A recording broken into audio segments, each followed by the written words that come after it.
Olá, internauta! Seja bem-vindo a mais um videochat da TV O Tempo e do portal Tempo Online. O nosso assunto de hoje é o caso Bruno. Depois de mais de 160 horas de depoimentos, 10 pessoas detidas, 3 meses de investigação e 1 ano de mistério, algumas das principais perguntas sobre o desaparecimento e possível morte de Elisa Samúdio continuam sem respostas.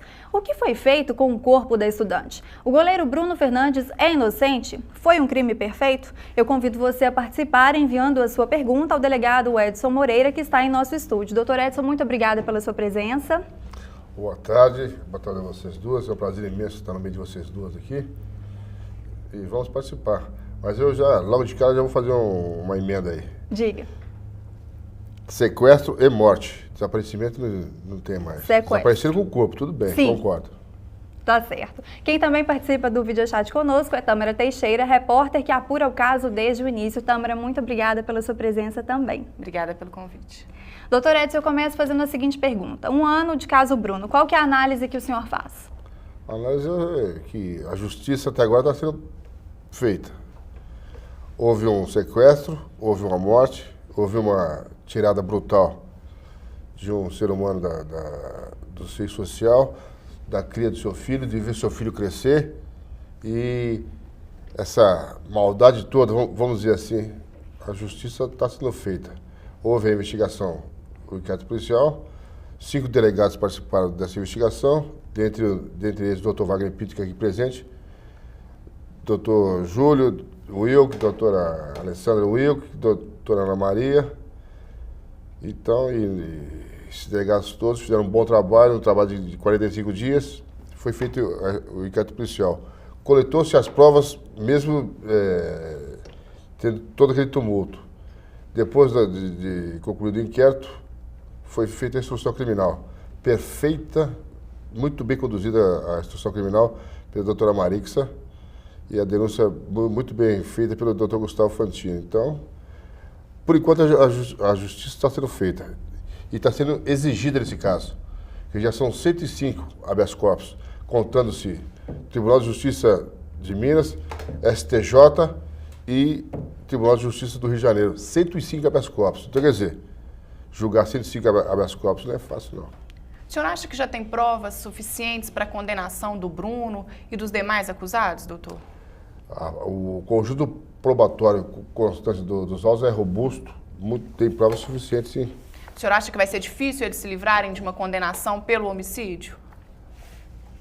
O problema não é a dificuldade ou não. Isso que vai decidir é o povo. O povo tem que decidir, o povo tem que estar atento. Então, quem for que é jurado em contagem, que for participar do júri, tem que ficar analisando o caso para acompanhar, para chegar na hora de julgar conforme o conhecimento dele de tudo que tem nos autos. O senhor comentou do público, né? Desde o início, quando estourou o caso Bruno, o apelo público foi muito grande. Agora, a defesa tem demonstrado que deseja adiar esse júri para poder dar uma diminuída aí nesse apelo público. O senhor acha que esse tipo de estratégia pode funcionar, pode ser benéfica para os réus? Todo crime que tem grande comoção social, grande repercussão, ainda mais nesse caso, não só essa defesa, mas todas as defesas procuram procrastinar o julgamento o máximo que podem. Por quê? Para que aquilo caia no esquecimento, que a memória do povo esqueça daquele acontecimento. Então você pode ver os grandes casos. Demoram 6 até 8, 10 anos para ser julgado. Dificilmente é julgado assim rápido. Tem alguns que são, mas é muito difícil. A defesa gosta que aquilo o povo esqueça. Conforme vai passando o tempo, tudo vai sendo esquecido. Antes da Tâmara fazer uma pergunta, o tempo é cruel. O tempo é cruel. Vou começar com uma pergunta dos nossos internautas. Cláudio Henrique de BH, ele quer saber: pode-se dizer que foi um crime perfeito porque não há rastros do paradeiro do corpo da vítima? Bom, se fosse perfeito, não teria sido esclarecido, estaria impune. Então não é crime perfeito.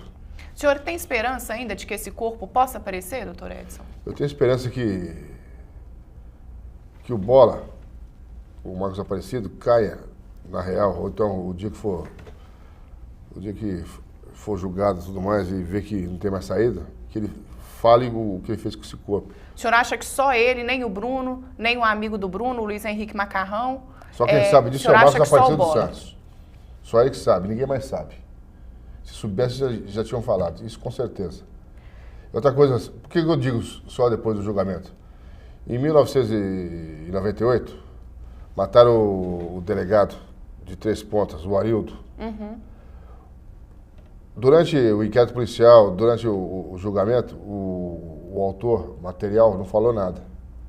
Depois que ele foi condenado, ele abriu o jogo que era o mandante e tudo mais. Isso aconteceu Então, quer dizer, depois que ele se vê condenado, vê que a justiça realmente foi feita e que ele não conseguiu sucesso na empreitada dele de esconder o corpo, que essa balela de que sem corpo não tem crime, isso não existe. A materialidade, ela pode ser direta ou indireta. Direta é quando você tem o corpo lá. Indireta foi a que foi feita nesse caso e como foi feito em outros casos também. Eu costumo dar o seguinte exemplo, né? Eu tenho um desafeto, eu trabalho com esse desafeto numa siderúrgica, no forno a 1000 graus.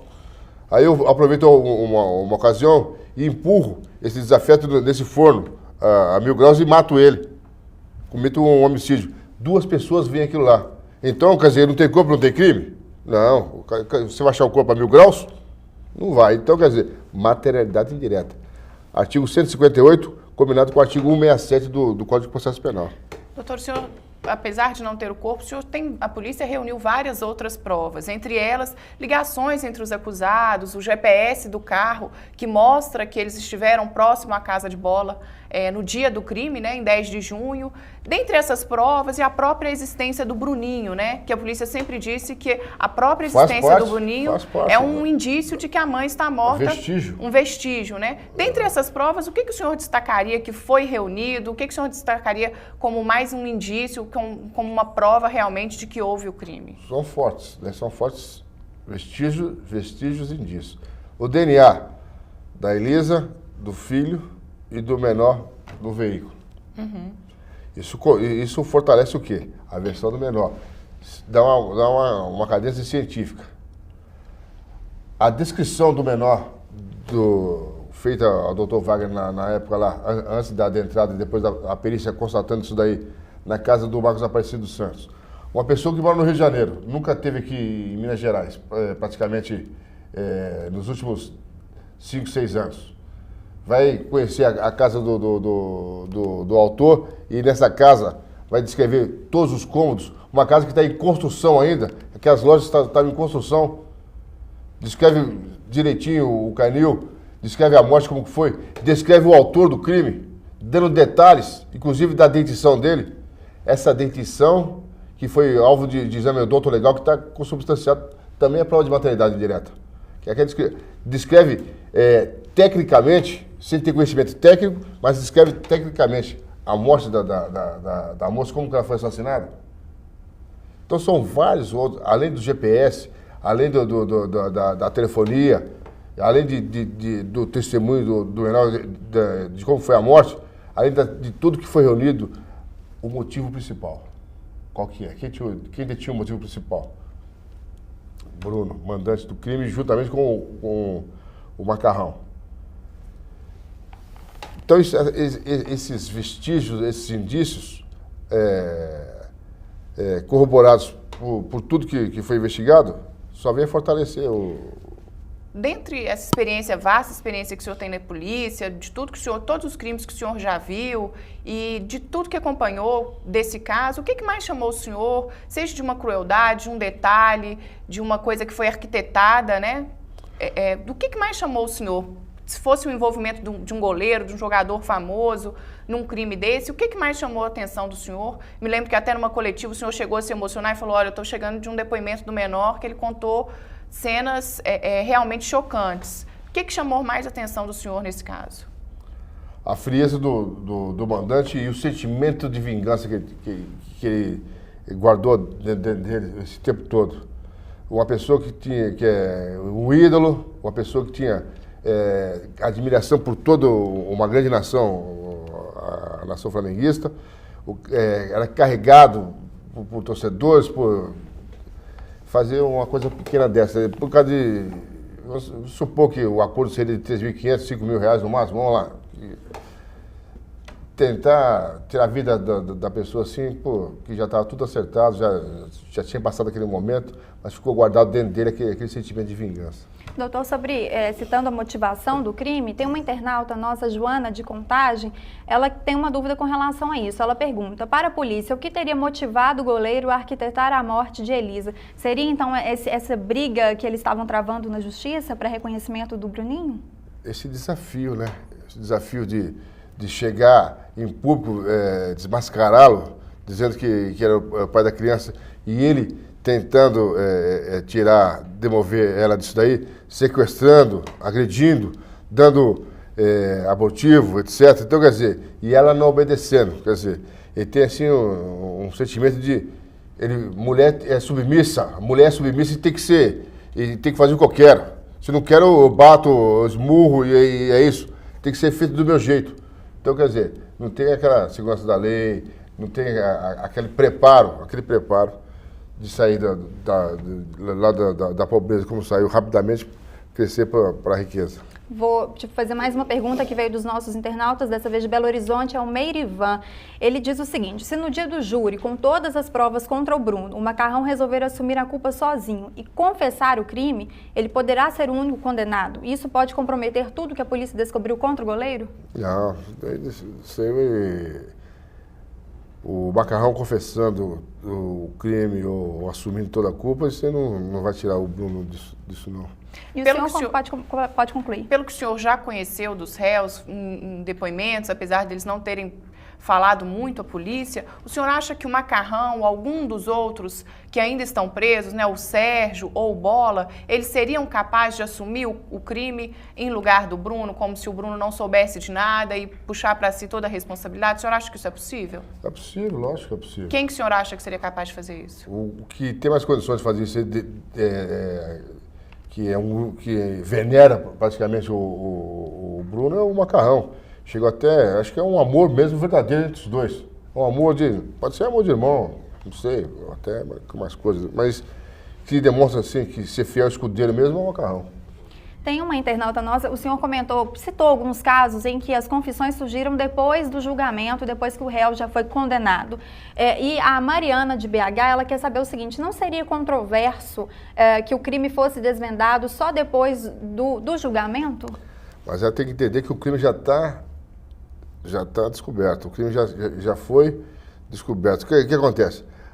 Mas eu acredito que ela tenha pensado que uma confissão traria detalhes. Não, depois do julgamento, o que acontece? Veio só corroborar toda a investigação técnico-científica que foi feita. O que o réu confessou depois de condenado foi tudo que estava no relatório, tudo que estava na investigação conforme...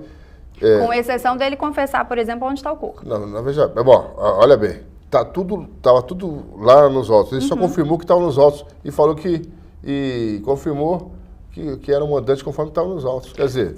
Sim, mas a polícia trabalha com a hipótese de depois do julgamento, trabalhando com a hipótese de vir uma confissão, de achar o corpo só depois. Nós não estamos trabalhando com isso. Assim, que isso pode acontecer. Sim.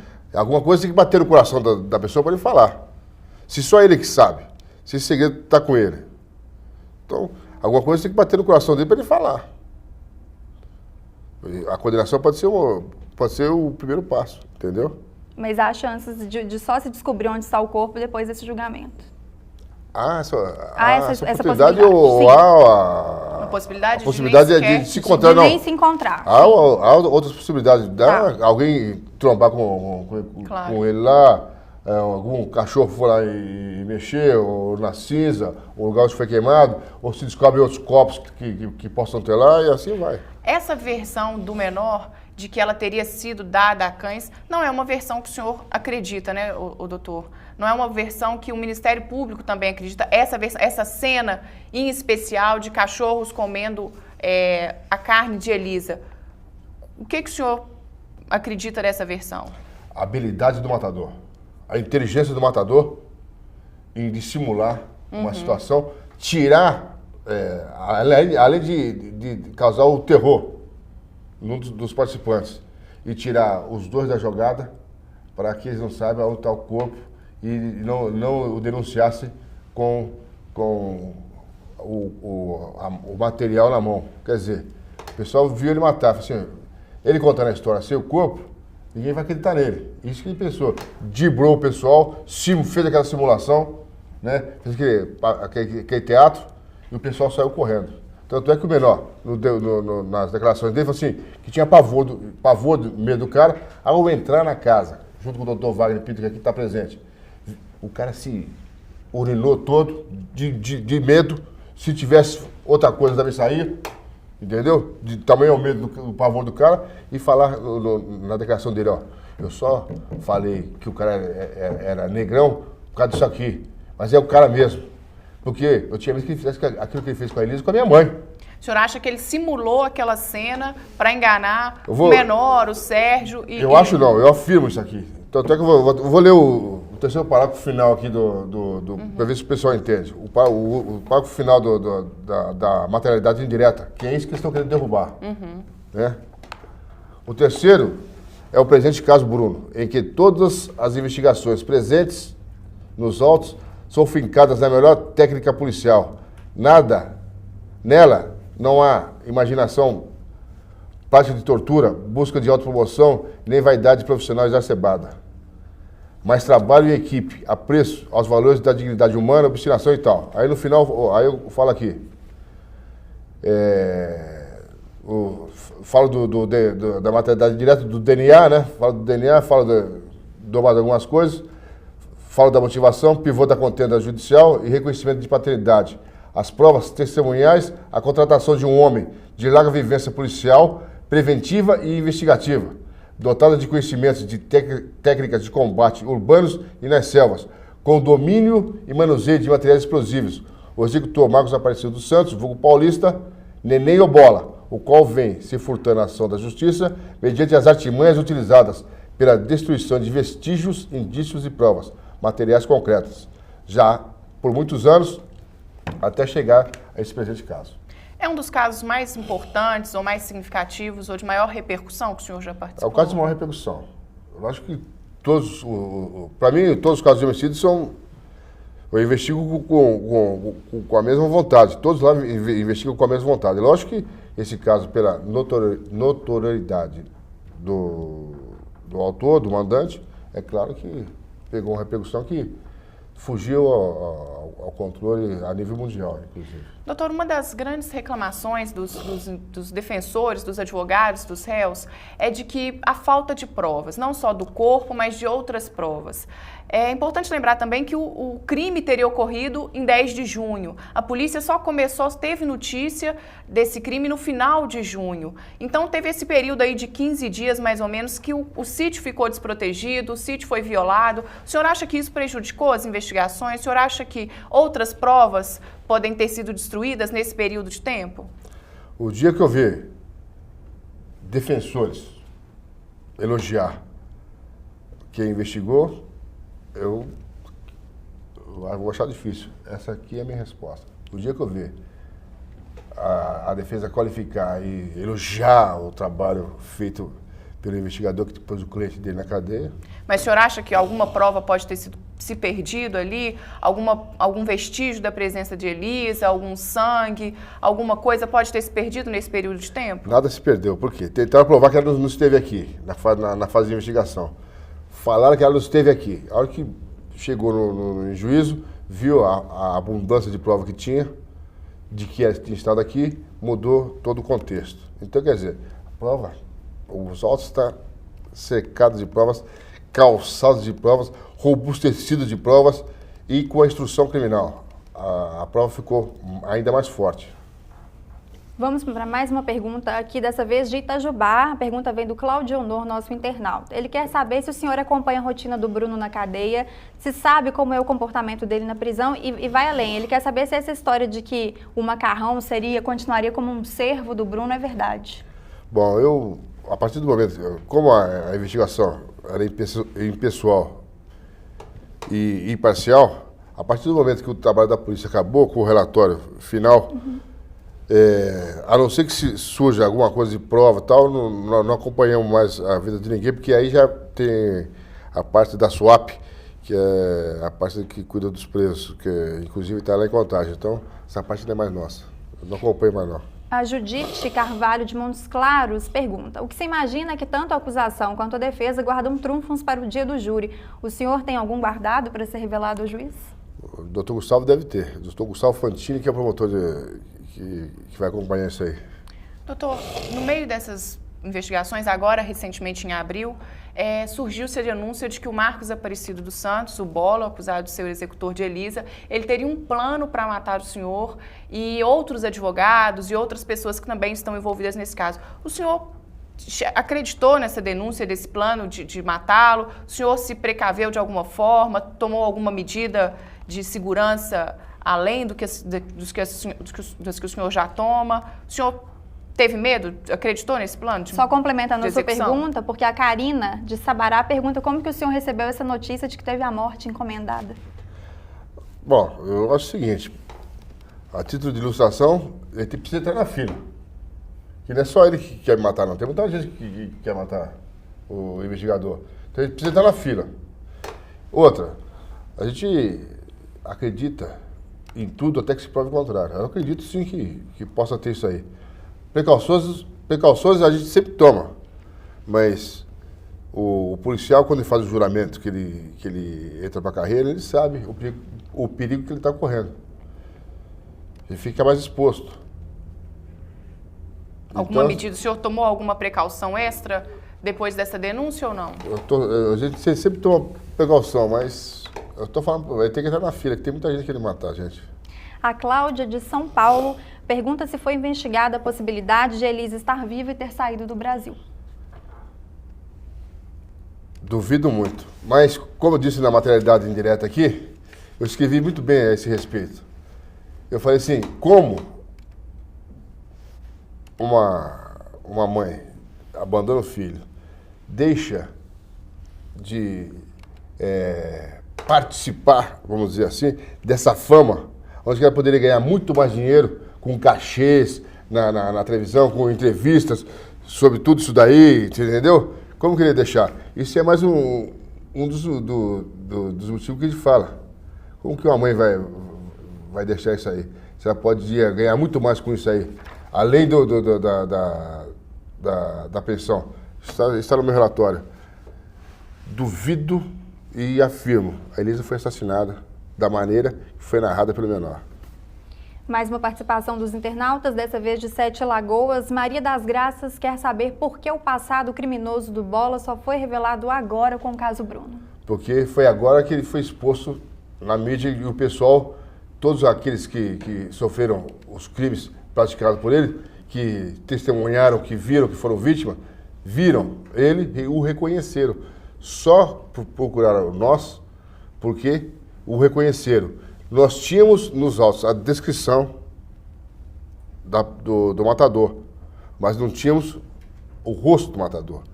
Com a descrição, com o rosto e com mais as provas que foi corroboradas, carreadas para os autos depois das testemunhas nos procuramos, é que firmou a autoria em cima do Bola nesses 4 ou 5 homicídios que ele vai responder a mais, afora o caso da Elisa. Tem uma participação de Tel Aviv, de Israel, alguém nos acompanhando de fora do país. O Paulo Roberto quer saber quantos anos o Bruno pode pegar de prisão. Bom, concurso material de crimes, já está cumprindo pena de 4 anos por sequestro em casa privada do Rio de Janeiro. Mas o sequestro em casa privada 4, pegar uns 40 anos mais ou menos. A Mariana pergunta, deixa eu abrir a pergunta, é a Mariana de Belo Horizonte. Bom, se os advogados dos réus atrapalharam as investigações. Isso todo mundo sabe. Isso é público notório do que aconteceu. Atrapalhar, tumultuar, né, as investigações, mas a polícia está acostumada a trabalhar dessa maneira, sob pressão. Doutor, ironicamente, o Bruninho, ele é o pivô dessa briga e do que gerou a motivação do crime, que gerou a morte de Elisa. Ironicamente, foi o próprio aparecimento do Bruninho que denunciou o Bruno e que confirmou, reforçou as suspeitas e a denúncia que a polícia recebeu de que havia um crime. Provavelmente, se essa criança tivesse sido morta ou se de repente ela não tivesse aparecido, isso teria dificultado um pouco as investigações? O se sempre atrapalha. Já pensou, se eu pudesse ter você como minha namorada? O se não deixa, entendeu? Então o se, não pode pôr se. Essa hipótese de se para mim não existe. Ou é ou não é. Então, o que é a realidade? Ele faz prova material disso. Mas a presença do Bruninho reforçou para a polícia essa suspeita de que a Elisa realmente havia sido morta. Faz parte da materialidade indireta do crime. Aí você me reforça mais um vestígio de que tem o corpo de delito indireto. Gostei da sua pergunta, muito boa pergunta. Doutor, recentemente, inclusive em uma reportagem, em matérias especiais que a Tâmara tem feito essa semana, em um ano de caso Bruno, o Hércio Quaresma, que defendeu o goleiro Bruno, ele chegou a dizer que o senhor procurou Elisa em todas as lagoas, mas não foi no lugar certo. O que o senhor tem a dizer sobre isso? E existem, há uma previsão de que Vamos falar de coisa séria. Sejam feitas? Vamos falar de coisa séria. Vamos falar de coisa séria. Continua com outra pergunta. Vamos falar de coisa séria. Existe previsão para novas buscas? Vamos falar de buscas? coisas sérias. Existe uma previsão para novas buscas? Sempre que surgir uma notícia fundamentada, nós vamos procurar sim, desde que tenha lastro. E nós não paramos de fazer isso. E mesmo que seja em algum lugar que a polícia já tenha feito buscas? Mesmo que seja. Ok, vamos para mais uma pergunta aqui dos internautas. Deixa eu ver. Quem quiser continuar a participar é só enviar a pergunta pelo site, tem uma janela no site do portal O Tempo. Vamos lá, doutor Edson, sendo o Bruno réu primário, tendo endereço fixo, não fez nada para obstruir as investigações, nem foi preso em flagrante delito, por que ele continua preso? Ele não teria o direito de responder ao processo em liberdade? É a pergunta do Paulo Nunes, de BH. Ô Paulo Nunes, desculpa, você está mal informado, então. Ou então você não acompanhou os acontecimentos. Houve ameaça de testemunha durante a instrução do processo, durante a investigação, intimidação e tudo mais. Quais são os requisitos da prisão preventiva? Garantia da ordem pública. A ordem pública foi abalada. Garantia da instrução criminal. As testemunhas a instrução criminal foi tumultuada, houve aquela bagunça toda, houve ameaça de testemunhas, houve a tentativa de se furtar, esconder provas. Tudo isso faz parte e a garantia da futura aplicação da lei penal. São os requisitos da prisão preventiva. Tem a parte econômica, aqui a parte do valor econômico, da ordem econômica, não entra nesse requisito. Mas todos os três requisitos da prisão preventiva estão, nesse caso, então, quer dizer, está bem fundamentado. Doutor... Então a gente tem que procurar saber um pouco mais como funciona a lei, para a gente entender por que a pessoa está presa. Por que tem 105 habeas corpus, 105 habeas corpus, em quase todas as instâncias, e a pessoa não está solta. Alguma razão tem que ter. Nós estamos falando de pessoas com conhecimento muito profundo do direito. São ministros, desembargadores, juízes e ministro do STF também. Uma dessas confusões e uma das acusações da defesa e dos advogados e dos próprios réus é de que teria havido algum excesso da polícia, de que algum deles teria sido torturado psicologicamente, até fisicamente. Houve algum excesso da polícia durante o processo de investigação, durante os interrogatórios? O que o senhor tem a dizer sobre isso? Qual a finalidade do excesso? Para que eles... Falasse alguma coisa. Isso. Falaram alguma coisa? Você acha que teve excesso? Outra coisa, todos foram submetidos a coisa de delito no momento em que iam e no momento que voltavam do departamento de investigações. Os advogados acompanhavam os clientes a todo tempo. Você não tinha tempo, nem se você quisesse, você teria tempo para fazer isso aí. Vamos para mais uma pergunta. Clarice Bueno, de Betim, aqui na região metropolitana. Ela quer saber quem é mais cruel nesse caso, Bruno, Macarrão ou Bola? Todo mundo tá na mesma panela. Mas não dá para dizer quem foi mais cruel? Todo mundo está na mesma panela. Todo mundo, na sua maneira, é cruel. Vamos para mais uma pergunta. João Carlos, o senhor disse que esse caso é o de maior repercussão que já pegou. Acredita que vai haver uma punição exemplar? A justiça está na mão do povo. O povo é que vai decidir isso. O júri é júri popular. Então o povo se prepare para julgar. E se tiver que cobrar alguma coisa, que cobre do povo. A Carmen, de BH. Pode-se dizer que o que mais atrapalha a polícia num processo de investigação é a alteração do local do crime? Atrapalha muito. Às vezes a gente consegue pegar, como que se diz, reconquistar aqueles vestígios. Mas muitas vezes aqueles vestígios se perdem e nós não conseguimos mais. Tem um internauta, o Juliano, de BH, ele diz o seguinte: acredito que a participação de Bola tenha sido fundamental no crime, pois ele saberia como cometer um crime quase perfeito. Ele se refere ao fato de Bola ser esse policial e pergunta se o senhor concorda com isso. O Bola foi muito bem indicado e muito bem, como se diz, contratado. Ele conhece que até então, todos os crimes que ele tinha praticado não tinham sido descobertos. Então, a escolha foi praticamente perfeita. O próprio Bola, no depoimento dele no Fórum de Contagem, disse que ele chegou, ele foi citado, o nome dele foi citado nesse processo por uma rixa que ele teria com o senhor. O senhor já foi amigo dele em algum momento? Houve alguma rixa do senhor e do Bola no passado ou não? Aqui. Ele só não falou isso. Ele falou mais coisas. Então você tem que... Vamos usar a sua inteligência, vai? Eu vou deixar você mesmo vai responder essa pergunta. Como que o inimigo dele desde 1990, iria fazer uma exigência para ele, ou pedir para que ele interviesse, conforme ele disse, em juízo, sobre determinada quantia que diz que foi pedida por... Eu vou pedir para o meu inimigo intermediar uma propina. O que você acha? Ele está certo? Eu era inimigo dele? Eu era amigo dele? Nunca fui amigo do Bola. Na academia tinha 2.500 alunos. Ele era um dos 2.500 que eu nem cheguei a ver na academia, quando fui professor. Nunca dei intimidade para a Bola, nunca fui amigo de Bola. Sempre tive assim até, vamos dizer assim, conhecia de vista. Mas ele tinha algum tipo de fama na academia? Os seus, pelo menos, mesmo sem ter contato, sabia qual era o perfil dele? 2.500 alunos não tem fama. Todo aluno está começando.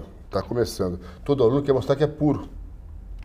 Ninguém vai passar as redes de fora na academia, não, porque senão é desligado. Tá certo. A Luísa, de Contagem, ela tem a seguinte dúvida. Ela menciona o fato do passaporte do Macarrão ter sido encontrado recentemente em Contagem e ela quer saber se isso pode ajudar em alguma coisa na investigação. Ninguém tem notícia do passaporte do Macarrão, não chegou ao nosso conhecimento. Não chegou ao conhecimento de vocês? No departamento de homicídio não chegou. Mas caso isso chegue, esse passaporte chegue para vocês, isso poderia mudar em alguma coisa, ajudar? Seria mais um passaporte dele seria, não muda nada. Se fosse encontrado o passaporte, seria recolhido e juntado aos autos, porque ele não vai poder usar o passaporte. Para que ele quer passaporte? Uma pergunta que vem de São Paulo, do Leonardo Costa. Bruno também queria eliminar o suposto filho Bruninho? Segundo testemunha, sim. Ele tinha um plano, então, para eliminar o filho? Foi junto. Por que vai levar o filho junto com a vítima que vai ser morta? Doutor Edson, o promotor pediu que todos os réus, os 9 acusados, fossem levados a júri popular. 8. Porque ele foi impronunciado. Não foi impronunciado. O Flávio. Que todos os 8 fossem levados a júri popular pelo homicídio. Esse é um recurso em sentido distrito. Sim. A juíza só mandou a júri popular 4 deles, que é o Bruno, o Macarrão, o Sérgio, o primo de Bruno, e o Bola. O senhor acha que, de fato, todos os 8, pelo que o senhor conversou, pelos depoimentos que o senhor colheu, todos os 8 envolvidos, que tiveram detidos em algum momento, eles sabiam do que o plano era matar a Elisa, eles sabiam de que um crime tinha ocorrido, ou o senhor acha que nem todos eles, de fato, estiveram envolvidos com a morte de Elisa? Qual foi a percepção do senhor? Quando teve a instrução criminal, novos fatos foram levados aos autos. Então, alguns réus, abriram o coração lá e contaram a participação deles. Então, quem está julgando e está com esses novos fatos, tem uma visão. Quem está com a minha visão na investigação policial, na minha concepção, no meu entendimento, até onde eu tenho conhecimento, todos aderiram à conduta do Bruno em matar a Elisa. Então, quer dizer, houve uma aderência. Por isso que todos foram indiciados por homicídio, porque aderiram à conduta do mandante. Vamos para mais uma pergunta, Esse é o doutor. meu entendimento. Mais uma pergunta de São Paulo, Leonardo Costa. A justiça não cometeu um erro dando a liberdade para a ex-mulher do goleiro, a Daiane, já que ela iria sumir com a criança? Essa é uma pergunta muito subjetiva, né? Eu não vejo erro, eu vejo um julgado onde que o magistrado julgou conforme a lei e conforme o seu entendimento, né? O conjunto probatório da instrução criminal que foi feito em juízo. Então, como eu não tenho conhecimento disso, não posso adentrar muito nessa particularidade. Doutor, uma curiosidade até para os nossos internautas. O Bruno, ele aparentemente é um cara, um ídolo, uma pessoa muito querida, carismático entre a torcida do Flamengo e a torcida do Atlético, onde ele já jogou, enfim, pelos clubes que ele já passou. Qual foi a percepção que o senhor teve dele? A imagem que ele passou para o senhor durante os momentos que ele esteve no DI, no Departamento de Investigações, conciliam com essa imagem de um homem que encomendou a morte de uma ex-mulher para não ter que pagar uma pensão para o filho? Qual foi a imagem que o senhor teve do Bruno nos momentos que o senhor esteve com ele? Você precisa entender o seguinte, a imagem de quem está preso é uma. Todo criminoso solto é um bicho na rua. Quando vem para a polícia, ele muda completamente. Não dá para você tirar uma ideia assim, vendo a pessoa, de ver. Você precisa conhecer a investigação da vida pregressa dele. Pela vida pregressa dele, demonstra que é uma pessoa perigosa, fria, calculista, indiferente e capaz de fazer o que fez. É assim que o senhor definiria o Bruno? Não, assim que foi feita a investigação, a vida pregressa dele disse. Então eu defino conforme a investigação me trouxe esses subsídios. É assim que eu defino ele. Essas denúncias de que ele já teria forçado a Elisa a fazer um aborto, tudo isso corroborou ainda mais as suspeitas e a denúncia de que ele teria encomendado a morte da Elisa, não é isso que o senhor está querendo dizer? Não, o que eu quero dizer é o que está nos autos, tá certo? São vários fatores que levam à personalidade de uma pessoa. Vamos lá. É casado, mantém a esposa no Rio com 2 filhos, numa residência. Vai jogar, sai com diversas mulheres, agride mulheres, dá uma volta e meia, tá agredindo mulher, apoia quem agride, vai pro baile funk, onde tem violência e tudo mais, e um conjunto de coisas. Sequestra uma pessoa, agride a pessoa, tenta fazer com que essa pessoa aborte. São um conjunto de coisas que você vai ver a personalidade da pessoa, de como ele da onde ele saiu, onde ele chegou e o despreparo para chegar onde que estava. Outra coisa também, tem vários outros fatores. Desprezo da mãe, não aceitar a vida da mãe ou então a vida do pai, vai visitar o pai é assassinado no outro dia. É um negócio esquisito. Doutor, assim que explodiu o caso Bruno, ficou evidente que ele mantinha vários relacionamentos ao mesmo tempo. E tem um internauta, deixa eu pegar o nome dele aqui, ele é do interior de Minas, é o Silvério de Cachoeira da Prata. Ele pergunta, como o senhor avalia o fato de Bruno, ainda, apesar de estar preso, ainda atrair a atenção de tantas mulheres? Bom...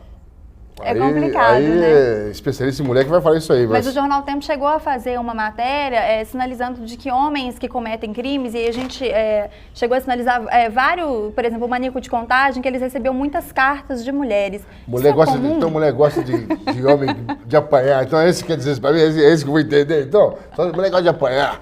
Não, né? Mas é isso que eu estou te perguntando, não é comum ter esse tipo de situação? Pelo que eu estou entendendo que você me falou, não vou explicar o que você me falou. Eu vou ler. O negócio de ser submissa, tal, não pode dominar. Às vezes quer dominar, às vezes quer ser dominada, é isso? Não, vamos para mais uma pergunta, doutor. Amanda Torres, do Rio. A polícia acredita que ainda vai encontrar o corpo de Elisa? A gente nunca pode deixar de acreditar nisso aí. Os restos mortais dela. Sim. Se houverem. O senhor já respondeu, a Fátima de Congonhas perguntou quanto tempo o senhor acredita que o Bruno ficará de fato preso? O senhor respondeu quantos anos ele pode pegar de prisão. A possibilidade, né, a probabilidade Sim. disso aí, 40 anos aproximadamente. Mas que ele fique preso efetivamente. Aí o senhor, assim, se pudesse... Isso até é constitucional, ninguém pode ficar mais que 30 anos preso. Então deve Mas ficar a em gente 30. sabe que tem muitos recursos, né? Tem. Apesar dessa... Aí já é um outro fator. Aí já é na execução, já é um outro processo. Sim. Aí... O senhor acha que apesar de todas as provas, apesar da denúncia do Ministério Público, o senhor acha que eles podem se livrar, de repente, o Bruno com esse carisma que ele tem? O senhor acha que ele, em algum momento, ele pode reverter essa situação que aparentemente hoje aponta para uma condenação? Outras pessoas já conseguiram reverter. É o povo que vai julgar. É o povo que vai decidir.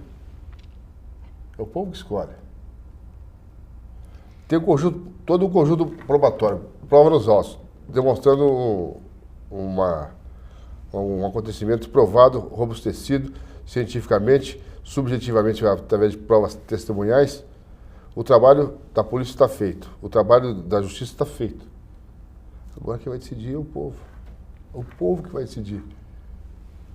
Se o povo decidir que vai ficar solto, é soberano, o júri é soberano e os 7 jurados decidir isso aí, ele vai solto e vai bater palma e tudo mais.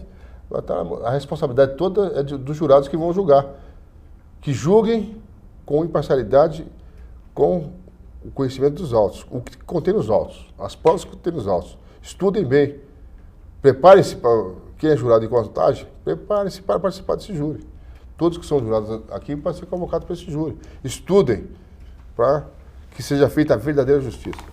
Tem uma pergunta da Luísa de Contagem. Ela quer saber se durante o julgamento várias novidades, detalhes do caso vão ser revelados durante esse julgamento. Repete de novo, porque eu estava prestando atenção aqui na tâmara, que é o nome de uma fruta, entendeu? Então, a nossa internauta de Contagem, Luísa, quer saber se durante o julgamento, se eu estava comentando os julgamentos, durante o julgamento vão aparecer novidades, novos detalhes do caso que até então seriam desconhecidos. Essa é a hipótese que ela... Pode ser desconhecido do público, porque né, não dá para falar tudo que tem aqui dentro dos ossos, mas pode surgir alguns outros detalhes, sim. Tem a Cláudia de Coronel Fabriciano. Este caso não seria somente de desaparecimento, pois não foram encontrados vestígios na residência do Bola. Explica para ela, doutor. Eu vou explicar para ela o seguinte. Na casa do Bola houve a asfixia mecânica. A asfixia mecânica, o estrangulamento, sai pouco sangue. Às vezes nem sangra, né? E o corpo foi transportado para um outro local. E há a materialidade indireta, onde há a descrição de como foi o crime e que cômodo que foi. Teve até uma particularidade que só quem esteve na casa ia saber. A foto a estampa do cachorro lá no cômodo onde ela foi sacrificada. Então, se a pessoa não tivesse tido lá, não tivesse assistido aquilo lá, não teria condição de se falar aquilo lá. Então, tudo que falou é verdade, ela foi assassinada lá. Só que no crime de asfixia, pouco sangue sai.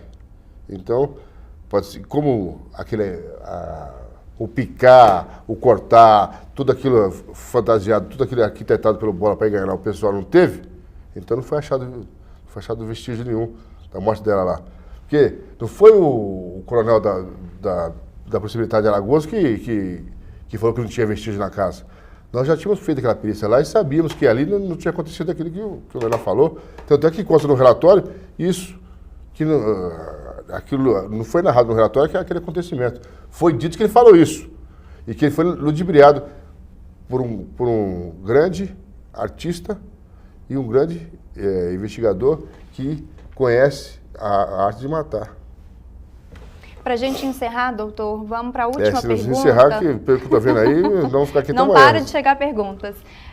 Rafael, do Rio de Janeiro, ele pergunta: qual a maior falha da Polícia Civil no caso e a maior falha da defesa? Não tem falha. E da defesa? Não tem falha. A defesa eu vou deixar para eles responder isso aí. Mas não dá para citar assim a maneira de conduzir Olha, a defesa deles? Bem, por todo o conjunto probatório, por tudo que foi feito na busca de prova de vestígios, de provar a autoria e provar a participação de todos isso daí, eu não posso falar que houve falha. Pode ter havido falha, mas eu não a vejo. Quer dizer, como que o escultor de uma escultura vai achar um defeito na sua obra? Então, sua obra não há falhas. O escultor, todos que participaram, Se houve alguma falha, nós não vemos a falha. Não estamos enxergando ela. Estamos chegando, sim, o produto final que foi conseguido com o quê? Com a denúncia do Ministério Público, com a instrução criminal e a prisão dos verdadeiros autores do horrendo crime que aconteceu, do sofrimento que aquela moça passou, pela falta que ela vai fazer para o filho no futuro de não criá-lo, a falta dos parentes dela de verem ela com vida, criando seu filho com o amor que ela tinha para dar para ele. Que, pelo que depreendemos de tudo que investigamos, ela estava decidida, mudou realmente de vida para dedicar toda aquela criança que lá está crescendo sem a mãe. Doutor, muito obrigada pelos seus esclarecimentos, obrigada pela sua participação. Tâmara, obrigada também. Nós é que agradecemos. E, finalmente, queria dizer o seguinte, vamos olhar o todo, não vamos ficar com dó de ninguém, não, de quem praticou o crime. Olha a criança, olha a vítima que a cá não está mais. Pensem nisso antes de ver só quem está na cadeia. Quem está na cadeia está pagando pelo que fez. E a você que nos acompanhou e participou enviando pergunta, muito obrigada e até a próxima.